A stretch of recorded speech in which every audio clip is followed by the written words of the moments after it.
En estos días vemos que el ojo del huracán está nuevamente sobre la isla de Cuba y estamos hablando de un huracán político y económico con muchos intereses que se están moviendo a raíz de la crisis energética en esa isla y de los designios que tienen el presidente Trump, su secretario de Estado, y cómo va a reaccionar la isla y la región frente a lo que pueda venirse. Un tema complejo que hay que entender para entender el mundo.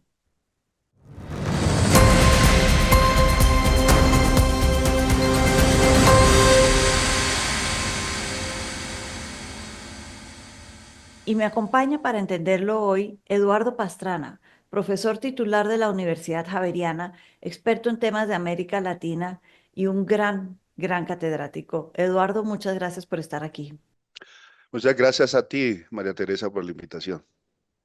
Empecemos por hablar de qué está pasando en Cuba. Yo creo que la primera pregunta, y después podemos hablar del presidente Trump y de Estados Unidos y de la región, es el desgaste. 67 años de un régimen que tienen a la isla en crisis. La pregunta, acá yo muchas veces me he preguntado, ¿la crisis es de adentro o la crisis se la imponen con el embargo y desde afuera? ¿Tú qué opinas? Es una combinación de ambos factores. Empezaría por dentro. Hubo una discusión durante muchos años a partir de los acercamientos que hizo el gobierno de Obama hacia la isla. Estaba todavía Raúl Castro como líder en la presidencia de Cuba, pero controlando, digamos, todos los aparatos importantes como el Partido Comunista y las fuerzas militares. Y él, como buen pragmático, y lo reconocían muchos, planteó la necesidad de una transformación económica del modelo cubano, planteando que ese modelo ya no daba resultados, las empresas estatales no eran rentables, resolvían el problema hasta cierto punto del desempleo, y eso implicaba abrir el mercado, empezar a privatizar una mezcla entre cuentapropistas, es decir, como se inició con el tema agrario, pero después también en el sector, digamos, de turismo de servicios, y se quiso buscar en el sector manufacturero, porque plantearon algo, bueno, ¿qué hacemos? Esto ya fracasó, esto es un modelo soviético. Miremos lo que está ocurriendo en Vietnam, lo que está ocurriendo en China. Y hubo un sector, y especialmente un sector de la Universidad de La Habana, de la Facultad de Economía, que hizo una propuesta sobre la transformación escalonada y no brutal, es decir, no tan rápida, sino gradual.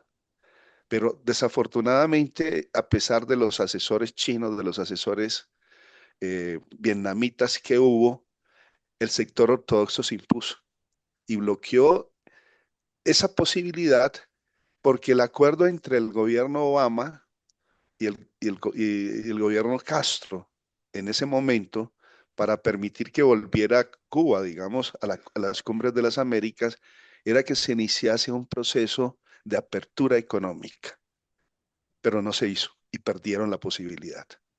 Claro. La situación por no transformar la economía, es decir, aumentar la competitividad, hacer una transformación, abrir el mercado, pues se agrava con el bloqueo histórico.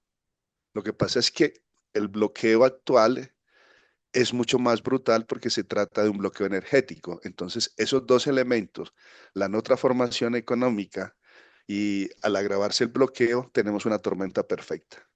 Y ahí viene un actor que fue clave en ese momento, cuando uno empieza a mirar qué pasa con estos países que precisamente cuando cae la Unión Soviética dependían de ellos, y ese actor que aparece en escena es Venezuela. Y Venezuela empieza a ayudarle a los cubanos, sobre todo, como bien decías, en el tema energético, el tema del petróleo, y a darles el petróleo. Y tengo entendido que parte de la crisis energética, porque uno dice, bueno, ¿cómo se quedan sin luz y lo que les está faltando después de que Estados Unidos llega a Caracas es el petróleo? Y es que viven sobre todo de plantas eléctricas porque la instalación, la infraestructura energética es muy precaria, está casi que abandonada y muy descuidada. Entonces, Venezuela ha jugado un factor clave en todo lo que ha sido Cuba en los últimos 20 años, digamos, y ahora no tienen ese amparo.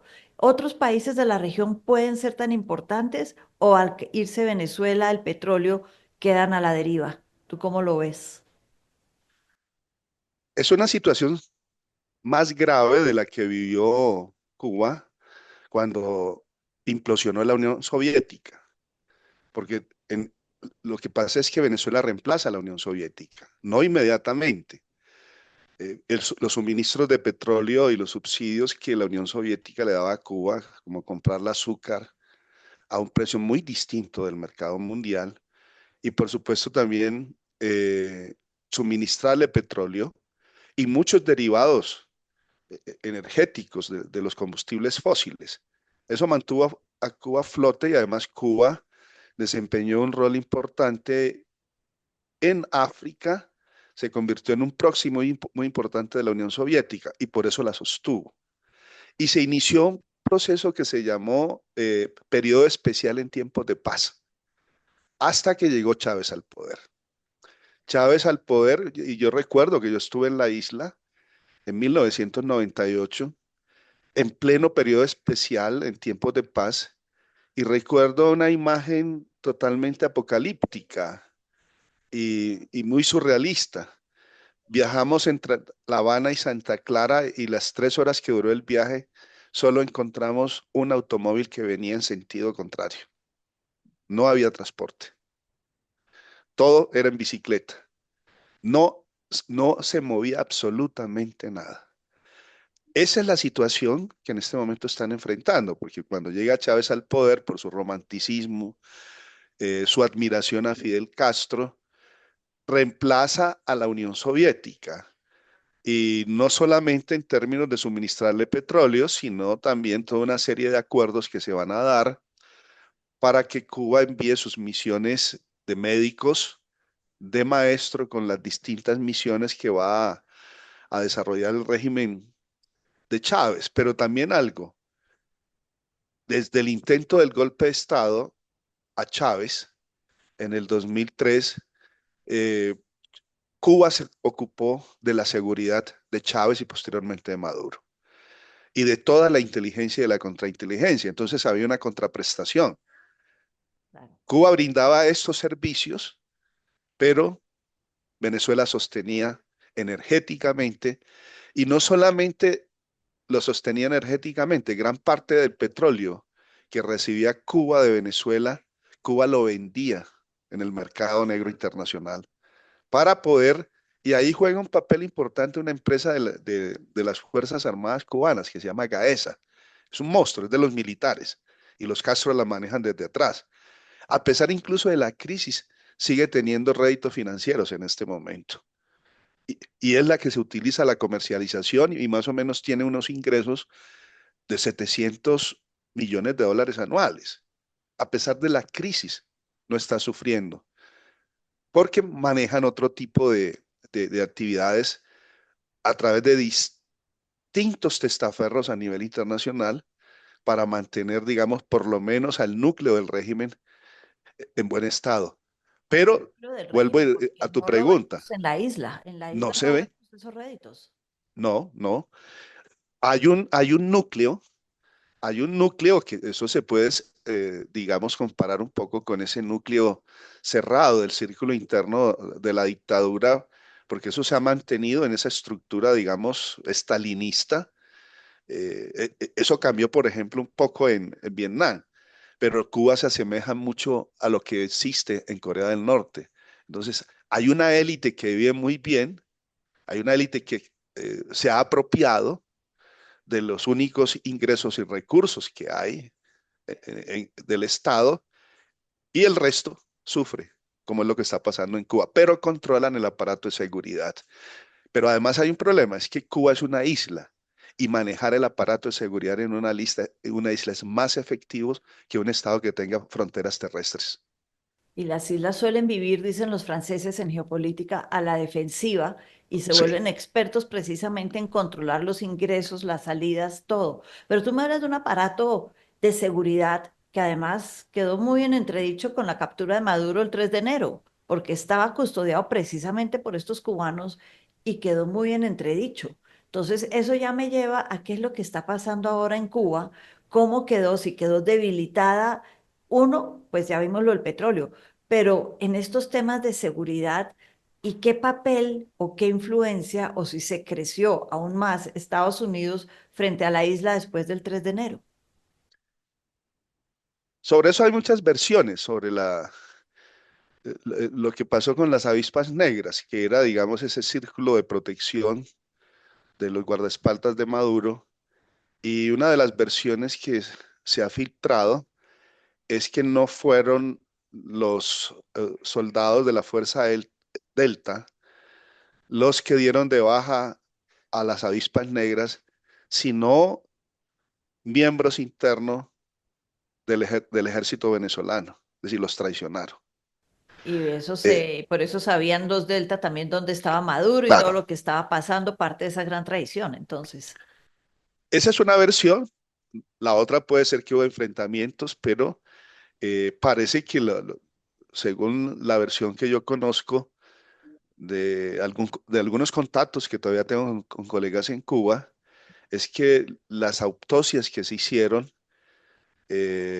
todos los informes forenses muestran de que muchos de los que fueron asesinados por la espalda y a quemarropa, no en interesante. combate, Interesante eso. no Entonces en la combate. pregunta lógica después de eso es, ¿qué está buscando Estados Unidos? Porque acá está jugando un papel, ya que estamos hablando de esta empresa Gaesa que tú nos cuentas, hay un papel por parte de el nieto de Raúl Castro, Raúl Rodríguez Castro, más empresario que político, y ese tema le puede interesar a Estados Unidos, pero vuelve y juega la pregunta, ¿qué está buscando Estados Unidos? ¿Abrir la isla en lo económico o un Marco Rubio y disidencias cubanas en Estados Unidos que quieren el cambio total del régimen?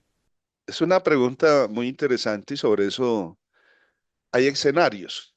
Claro. Para cerrar el tema, digamos, venezolano, lo que sí existía hacía mucho rato era mucho recelo y contradicciones entre los cubanos que manejaban la seguridad y los mismos efectivos de las fuerzas de seguridad venezolana. Ese era un problema que se venía deteriorando desde el mismo Chávez.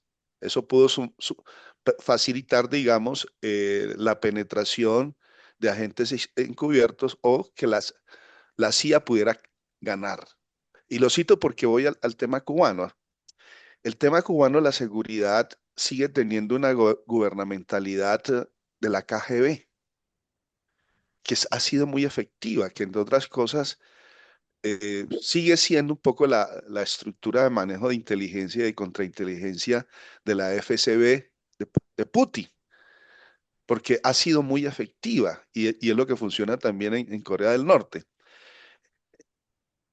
Y lo ha demostrado en la historia. Eh, la mitología, hasta donde es cierto y verdad, contra Fidel Castro hubo más de 150 intentos de asesinato o de agentes encubiertos y siempre fueron descubiertos por los organismos de seguridad cubanos. Dicen que puede ser Además, hasta de 600 ese número, que es una cifra sí, loca. es una cifra loca y ahí se crece el mito, ¿no? Ahí se construye la leyenda de invencibilidad, de invulnerabilidad, pero en los regímenes de esta naturaleza se juega con esos mitos. ¿Hasta dónde puedan penetrarlo? Ahí está la pregunta. Por la poca información, por lo cerrado y compacto que es este tipo de estructuras de control social y del manejo, porque fíjate que lo más importante muchas veces no es la inteligencia, sino la contrainteligencia, para poder descubrir quiénes tienen la tentación o la posibilidad de traicionar o han sido contactados con el enemigo. Y ese es el elemento que más ha funcionado históricamente. Entonces, ¿qué quiere Donald Trump?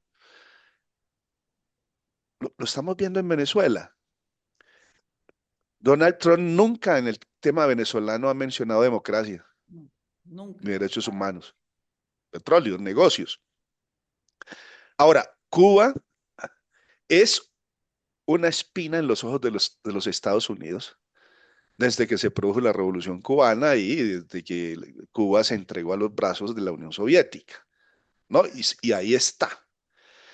El gran, la gran incógnita, el gran problema es el nacionalismo que hay al interior de Cuba. Es decir, se sufre, hay escasez, hay precariedad, pero hay un gran nacionalismo que incluso muchos de los que pueden ser disidentes ven con muchos resquemores y lo conozco por muchas conversaciones que he tenido en distintos momentos en Cuba. Y es que los de Miami vengan o los de la Florida vengan y les quiten lo que ellos tienen, porque muchos viven en sus casas, que, ven, que vengan y ocurra un poco, que es algo que se ha comentado mucho, lo que pasó un poco entre la unificación alemana, que llegó a Occidente y se apropió de las fábricas del Oriente, desplazó de muchos sectores laborales y profesionales a profesionales muy bien calificados del Oriente. Y eso sigue generando hoy en día un muro cultural y político que existe en la Alemania actual unificada. De Pero allí que la... te hago una pregunta rápida. Yo sé que tú Sí, eres experto en Alemania, me parece fascinante esa comparación. Nunca la había hecho y me parece interesantísima. Pero para que le metas en tu análisis, ¿qué papel entonces juegan los cubanos en Miami que más que quitarles las casas y todo esto, quieren volver a adueñarse de la isla y no estarían dispuestos a algo como lo de Venezuela, en donde se mantiene en cierto momento el régimen, pero se cambia la estructura económica? Ellos quieren un cambio de régimen. Entonces, ¿cómo lo factorizas ese tema dentro de este análisis que está fascinante? bueno, Marco Rubio quiere un cambio de régimen. Detrás de Marco Rubio está María Elvira Salazar, está Rubén Díaz Balar, está, digamos, la nueva generación. Hay una nueva generación, incluso Marco Rubio no conoce la isla. Además, Marco Rubio y su familia se fueron durante la dictadura de Batista, ni siquiera después del triunfo de la Revolución Cubana. Y tienen una posición muy distinta a los exiliados de la primera ola, ¿no? De la generación siguiente. Y estos se han insertado muy bien en el sistema político norteamericano. Entonces, el objetivo, en cierto sentido, de las líneas que se mueven al interior del exilio cubano y de las distintas generaciones es muy diverso, no es muy unificado. Entonces, los intereses de un sector nuevo, que fue lo que propició, entre otras cosas, mucho el acercamiento de Obama, es más pragmático, porque ellos siguen teniendo familia y por eso funcionaron mucho las remesas. Cuba vivió mucho de las remesas. Y hablaban más de una transición, mientras el viejo exilio hablaba de un cambio drástico de régimen y todavía hay representantes de ese viejo exilio. Entonces ahí se mueven las dos tendencias y Marco Rubio, por supuesto, lo que más le interesaría es un triunfo que lo catapulte a la presidencia de los Estados Unidos. Es decir, no que tanto qué interés tenga, digamos, en un cambio de régimen, sino que lo que se produzca una toma de la isla o un proceso similar a lo que pasa en Venezuela le sirva de rédito. Pero yo lo veo muy complicado ya porque el gran error de Donald Trump de seguir a Netanyahu es posible que el MAGA naufrague en en la medida que sea derrotado por Irán, porque Irán gana en el momento en que sobrevive, y eso es lo que va a ocurrir, y eso es lo que está ocurriendo, como dicen todos los expertos. Ahí el escenario se le ha complicado a Marco Rubio, y no sé hasta qué punto eso le dé un margen de maniobra a Cuba, sí, en este escenario. Entonces, volviendo a lo que te decía, no, internamente hay una gran desconfianza de la Florida, hay una gran desconfianza a lo que se puede hacer, lo que les puedan quitar, y hay una situación mucho más difícil. La, la, las fuerzas militares, el GAESA, es decir, los Castro, tienen el control de los aparatos de seguridad, pero también de la poca economía. Eso lo debe saber la CIA. Un cambio de régimen no es fácil. Entonces, al que pongan sin las lealtades de las fuerzas militares y de estos grupos de la gubernamentalidad de la seguridad, si no han podido en Venezuela, porque esa fue la opción, digamos, pragmática de dejar parte del régimen intacto, eh, lo han ido desmontando. Ya Delcy Rodríguez pues destituyó a Vladimir Padrino, pero es que con Cuba es a otro precio.